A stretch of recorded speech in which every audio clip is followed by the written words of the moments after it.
therapy for AIDS would save people's lives. That's what they said, go get us the drugs. No one said, oh, we know it's not cost effective. So, I mean, maybe they'd say, we know it's not going to be easy. Some people did say that to me in Haiti.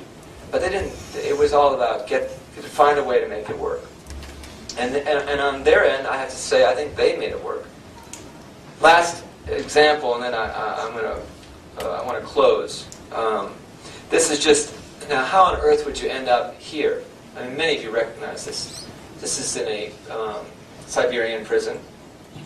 And it's a TB ward. And this is a place where, interestingly enough, this hard-won medical expertise that I mentioned, Sonia and the community health workers and Dr. Bayana and many others, turns out that about half these guys who have active tuberculosis have multi-drug resistant tuberculosis. And first we heard it was maybe 5%, and then 10%. And don't worry about it. We can fix this. We don't have to. It's just 10%, 15%. And then we actually got the lab data, and we said, "Wow, we thought Peru was bad." Of course, the burden of disease is much higher in Peru and Africa and Haiti, but the complexity of managing this disease is really. It's enough, again, either you're starting the conversation or you're ending it. But if you're starting it, it's a very complex conversation, as I think you can tell from the brief example. And that's how we ended up doing the same thing there. Now, interestingly enough, here we are in a country, and in Siberia. I'm embarrassed to tell some of these stories. Not so embarrassed, however, that I won't tell them. But, where you get off the plane. I mean, I flew Tomsk Air to Tomsk, which would be like flying Dubuque Air to Dubuque. It's really weird. There was an airline for every, suburb practically. I mean, again, you guys from the K School know more about this, but evidently with these central command economies, they'd say things like, let there be an airline, or let there be a subway, and then boom, there was a subway. So you fly to Tomsk on Tomsk Air. Tomsk, which is, not a lot of people. It's the size of Poland, mind you, but there are only 1 million people living there. And then there's a subway, and I said,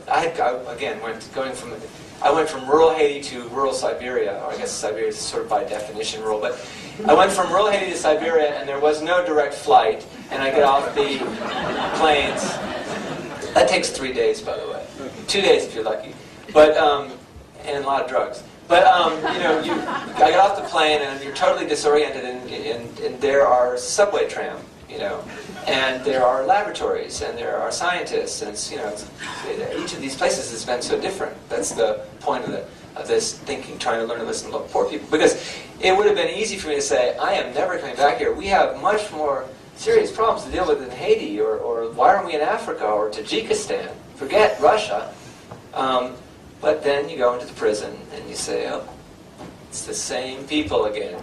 Like the guy who showed up at the Brigham 4 times, or the widow of, it's people who have social problems that are, and many of them are related to poverty. And so we found out, everywhere we've gone, the diseases that we've been taking on seem to be these sort of misery-seeking missiles that are aiming at poor people. Now, Discernment Audition, just to stick up for the title of my talk for a little bit. One of the things that I think we learned by this time, I went there in 1998, and many of my colleagues followed along thereafter. And again, by this time, Sonia Shin, that is, by the way, not a pastry chef in the background, but an eminent medical school professor. But now, by this time, Dr. Sonia Shin is again a world-renowned. I could mention many others, and I don't know if people from our clinical team are here tonight, but these people really know how to treat TB. And this is not I'm not required. And there are also all these Russian physicians. That's another thing about discernment, is you say, well, if you decide that following the microbe trail leads you back to poor people, even in a country like Russia, then, well, what's the missing infrastructure? And it was not community health workers, and it was not hospitals. It wasn't even laboratories. And yet some of the things were similar. There was, in fact, this epidemic was more like the ones I could describe to you in Boston or New York. A lot of addiction, for example, to alcohol and drugs. Not like Haiti at all. Not like Guatemala. And there too, we saw the effects of bad policy, racism, Gender inequality in TB is an interesting story. It's very different from HIV with literal clothes, because in Russia and the United States, most people with TB are men. It hits 80% sometimes. Now, why is that? What a great mystery. Because of policies. And which policies are those? Usually related to prison and punishment. And that's why this epidemic took off in New York. It's why this epidemic took off in Siberia. And we'll save time to talk about this. Last example, back to Haiti. I wanted to talk about diversity of leadership. And mention some people who are leaders. Some of these people are conventional leaders. Like if you have a cardiothoracic surgeon from the Brigham go to rural Haiti and perform the first open heart surgery there. I mean, it's not a conventional thing to do, mind you. It's remarkable. If it's the first time, it's always remarkable. But having that doesn't shock you that a surgeon would do that from Harvard, or a priest, a Haitian priest. Building a school, that doesn't shock you. That's what they do. Or a Haitian doctor, who, this is one of the people who will be here, the fellow in the middle with the shiny head. You can call him that when you see him, shiny head. He'll be here Saturday. He's Dr. Fernet Leon, who runs the AIDS program in Haiti. But over there, sitting on the pile of cement blocks, is another leader. And his name, and this is the last story I'll tell you, you'll be glad to hear. His name is Jean-Gabriel Fils. And he's a very interesting guy, born in poverty, one of 18 children. And I knew his family actually because his brother had tuberculosis. And it was a sad story. It didn't go well.